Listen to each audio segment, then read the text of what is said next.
Hello বন্ধুরা, আমি তোমাদের কাছে নতুন একটা রেসিপি নিয়ে এসেছি নারকেল দিয়ে। দেখো, নারকেলের আমি মিষ্টি বানাবো।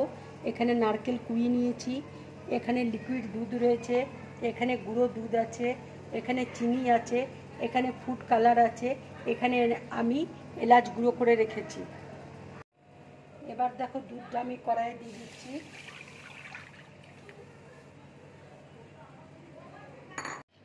দুধটা দেখো ফুটে গেছে। এবার আমি গুঁড়ো দুধটা গুলে রেখেছিলাম, এবার গুঁড়ো দুধটা আমি দিয়ে দিচ্ছি। এবার দেখো, আমি কাস্টার্ড পাউডার দিয়ে দিচ্ছি।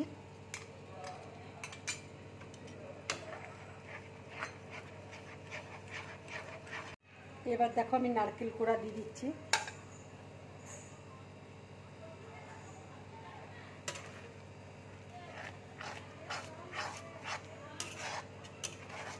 এবার দেখো, আমি চিনি দিয়ে দিচ্ছি।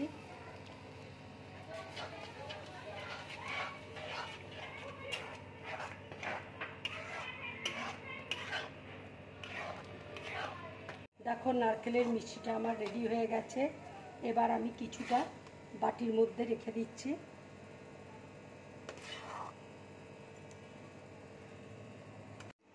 দেখো, নারকেল দিয়ে যে মিষ্টিটা করেছি আমি, এটা ঠান্ডা হয়ে গেছে। এবার আমি এলাচ গুঁড়ো মিশিয়ে নিচ্ছি। দেখো, হাতের মধ্যে আমি একটু ঘি বুলিয়ে নিচ্ছি। এবার ছোট ছোট আকারে গোল গোল আমি লাড্ডুর মতন করে নিচ্ছি। এই গুঁড়ো দুধের মধ্যে দিয়ে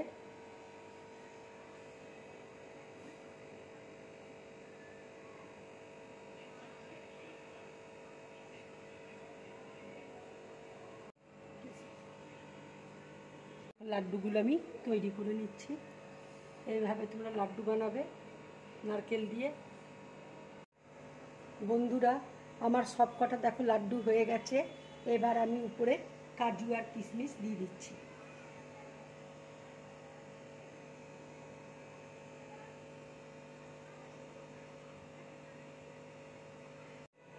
বন্ধুরা, তোমরা এইভাবে নারকেল দিয়ে সন্দেশ বানিয়ে খাবে, খুব ভালো লাগবে খেতে। আমি এখানে সন্দেশ বলছি, এবার তোমরা লাড্ডুও বলতে পারো, যেহেতু লাড্ডু শেপে আমি করেছি। আমার এই রেসিপিটা তোমাদের যদি ভালো লাগে তাহলে লাইক করবে, শেয়ার করবে আর ড্রিম ব্লগ চ্যানেলটাকে সাবস্ক্রাইব করবে। নমস্কার।